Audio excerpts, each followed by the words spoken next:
어느 심리학자는 사람이 있는 곳에 심리가 있다고 말한 바 있습니다. 실제로 사람들의 심리 상태는 사소한 말 한마디나 행동 하나하나에서 그대로 드러납니다. 따라서 심리학은 폭넓은 내용을 포함하는 학문으로 작게는 한 개인의 정서 조절과 타인의 교제에서부터 크게는 직장인, 영업, 장사, 사업에 이르기까지 다방면에 걸쳐 밀접한 관계를 맺고 있습니다. 중국 기자이자 작가인 우리창은 매일 심리학 공부를 통해 일과 인간관계를 내 편으로 만드는 노하우를 들려주고 있는데 이 중심리학으로 풀어보는 직장인들의 문제를 정리해보았습니다. 업무가 권태롭게 느껴지거나 자존감에 상처를 주는 사람과 계속 부딪혀서 스트레스가 심하거나 중간 관리자로서 상하관계를 조율해야 하는 어려움을 겪는 등 직장인들이 일상적으로 접하는 문제에 대한 해결책을 얻을 수 있을 것입니다. 첫째, 직장 사람들과의 거리는 어느 정도가 적당할까? 프랑스의 전 대통령 샤를 드골은 심리적 거리의 효과를 잘 활용한 사람이었다. 실제로 그의 좌우명은 적당한 거리를 유지하자였다. 그가 프랑스의 대통령으로 있던 10여 년 동안 그의 비서실과 행정부에서 참모부 가운데 누구도 2년 넘게 일한 사람이 없었는데 그가 이렇게 한 이유 중 하나는 이동이 정상적이고 고정이 비정상이라고 생각했기 때문이었다. 이는 그가 군인으로 부대 생활을 하면서 받은 영향 때문으로 여겨진다. 또 하나는 그는 그곳에서 일하는 사람들이 자신에게 없어서는 안 될 사람이 되기를 바라지 않았다. 이동이 있어야 서로 일정한 거리를 유지할 수 있고 자문과 참모들의 생각과 결단도 신선함과 진취성을 보존할 수 있을 뿐 아니라 대통령이나 정부의 이름을 이용해 사리사욕을 챙기는 것을 막을 수 있다고 생각한 것이다.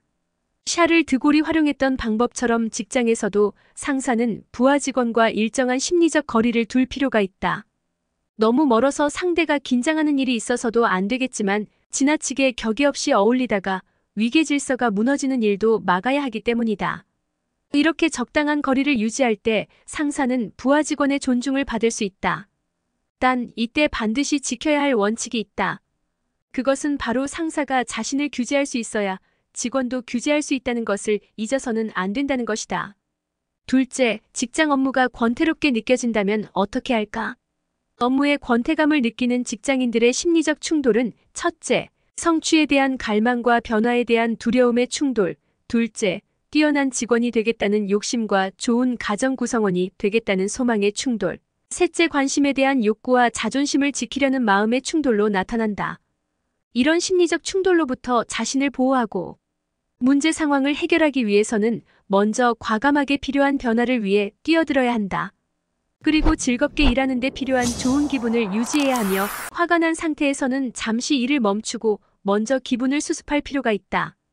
직장에서 가장 불행하고 일을 못하는 직원은 인간관계가 좋지 않은 사람이다. 직장에 오래 다녔지만 실력도 없이 불만만 많은 사람은 좋은 인간관계를 맺기 어렵다. 또 일이 잘 안 풀리는 사람은 항상 남과 자신을 비교하며 누가 나은지를 따지는데 이런 식으로는 동료와 사이만 나빠질 뿐이다. 좋은 인간관계를 꾸준히 맺는 것은 자신을 위해 재산을 쌓는 일임을 잊어서는 안 된다. 셋째, 듣기 싫은 소리를 해야 할 때 어떻게 전달할까?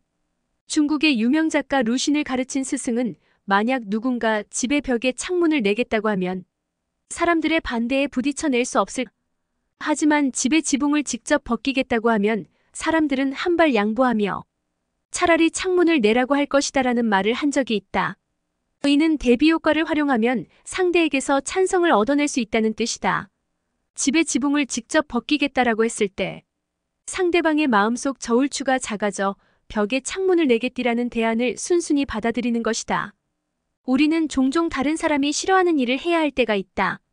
이를테면 부하 직원을 그리 좋지 않은 부서로 옮기게 하거나 직원의 급여를 깎아야 하는 일들이 그런 예다. 이런 일은 상대의 이익과 직접적인 관련이 있어서 잘못 처리하면 일만 꼬이고 이쪽 저쪽에서 다 욕을 먹을 수도 있다. 이럴 때 대비 효과를 합리적으로 활용하면 이 문제들을 비교적 쉽게 해결할 수 있다. 예를 들어 나쁜 상황을 알려준 뒤 좋은 상황을 이야기하면 상대는 금세 부정적인 기분에서 긍정적인 기분으로 바뀌게 된다. 비록 잔꾀로 상대를 속이는 것 같은 느낌이 있긴 하지만 이런 식의 대비 효과가 우리 실생활에서 다양하게 활용된다는 점은 기억해둘 필요가 있다. 넷째, 중간 관리자로서 상하 관계를 잘 조율하려면 어떻게 해야 할까? 중간 관리자는 상사와 부하 직원들 사이의 중간 다리가 되어 조율하는 역할을 맡고 있어서 심리적인 부담이 크다. 직장에서 상하 관계의 조화가 깨지는 근본 원인은 여러 가지가 있지만 무엇보다도 큰 문제는 상사가 주로 업무의 주도권을 쥐고 있다는 것이다. 따라서 상사는 합리적인 방법을 통해 부하 직원들에게 권한 부여를 함으로써 원만한 업무 관계를 조율할 필요가 있다. 상사가 합리적으로 권한을 부여하면 다음과 같은 이점이 있다. 상사의 부담을 줄여 번잡한 업무에서 벗어나 더욱 큰 일에 집중할 수 있다. 인재를 발견하고 활용하고 단련시킬 수 있으며 부하 직원의 적극성과 능동성, 창의성을 북돋워줄 수 있다. 일일이 지시하고 결제하는 업무 과정을 줄여 업무 효과를 높일 수 있다. 상하 관계를 개선해 일종의 주종 관계에서 서로 힘으로 모으고 지지하는 관계로 변화할 수 있다. 이러한 권한 부여는 각 계층의 관리자가 모두 가능하기에 일정한 원칙에 따라 진행되어야 한다. 중간 관리자는 상사가 준 임무를 완수해야 하며 동시에 상사를 도와 부하 직원이 임무를 완수하도록 감독하고 지휘해야 한다. 이러한 중간 관리자의 조율은 상하 관계가 제대로 돌아가게 하는 윤활유가 된다. 다섯째, 좋은 리더가 되기 위해 필요한 것은 무엇일까? 영국의 한 의학 연구에 따르면 회사의 사장이 공정하고 합리적이지 않으면 직원들의 고혈압, 심장병, 중풍 발생률이 높아진다고 한다. 환영받지 못하는 상사나 리더는 직장에서 잠재된 스트레스의 근원인 셈이다. 부하 직원들의 이러한 심리적 스트레스 지수를 낮추기 위한 가장 간단하고 직접적인 방법은 리더가 먼저 미소로 상대방의 마음을 여는 것이다. 진심에서 우러나온 따뜻한 미소는 직원의 마음을 녹일 수 있을 뿐 아니라 밝고 유쾌한 기분을 느끼게 해서 심리적 스트레스 지수를 낮춰준다. 또한 미소를 짓는 상사 또는 리더 스스로도 좋은 기분을 유지할 수 있다. 직원들과 마음을 터놓고 이야기하는 것도 그들의 심리적 스트레스를 줄여주는 좋은 방법이다. 또 부하 직원들은 책임질 줄 아는 리더를 따른다. 상사가 부하 직원의 책임을 떠맡거나 모든 책임을 그에게 미루지 않을 때 부하 직원의 심리적 부담은 크게 줄어들며 상사에게 감사하는 마음을 갖게 될 것이다. 여섯째, 직장에서 다친 마음 어떻게 해야 할까? 아무리 강한 마음을 가진 사람도 상처받을 때가 있다. 이때 많은 사람이 자신의 상처를 남에게 보여주기를 꺼려 혼자 풀어버리려고 하는데 심리적 상처도 신체적 상처와 마찬가지로 후유증 없이 아물게 하는 방법을 알아야 한다. 이를 위해서는 먼저 어떤 이유로 만들어진 심리적 상처든 있는 그대로 받아들여야 하며 허락하는 마음으로 상처에 대처해야 한다. 또 충돌하는 상대를 적으로 간주해서는 안 된다. 그렇지 않으면 상처를 받았다는 기분에서 영원히 벗어날 수 없기 때문이다. 예를 들어 뜻밖의 억울한 일을 당해 상처를 입었을 때는 우선 상대의 말을 받아들이도록 시도해야 한다.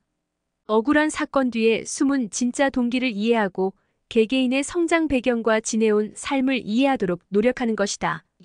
그리고 불쾌한 경험으로 자존심에 상처를 입고 분노했을 때 그 부정적인 감정을 해소하기 위해 운동식 해소법이나 조립식 해소법으로 해소한다. 운동식 해소법이란 아무도 없는 한적한 들판이나 바닷가, 산 정상, 탁 트인 운동장이나 자기 집 욕실에서 미친 듯이 소리를 지르거나 춤을 추거나 주먹을 휘두르며 감정을 풀어내는 것을 말하고, 조립식 해소법은 매일 밤 조용한 시간에 혼자 약 1시간 동안 어떤 분석이나 판단, 추리할 필요 없이 마음을 활짝 열고 하루 동안 느낀 모든 감정을 드러내보는 것을 말한다. 사람의 모든 감정적 반응 속에는 만족하지 못한 심리적 욕구가 숨어 있다. 즉 따돌림당하거나 무시당한다며 슬퍼할 때 사람들은 타인이 자신을 중시하고 받아들여주며 관심을 보여주기를 바라는 것이다. 이를 위해서는 평소 타인과 친밀한 관계를 만들 수 있는 능력을 키우고 마음과 마음이 만나는 능력을 향상시켜야 한다.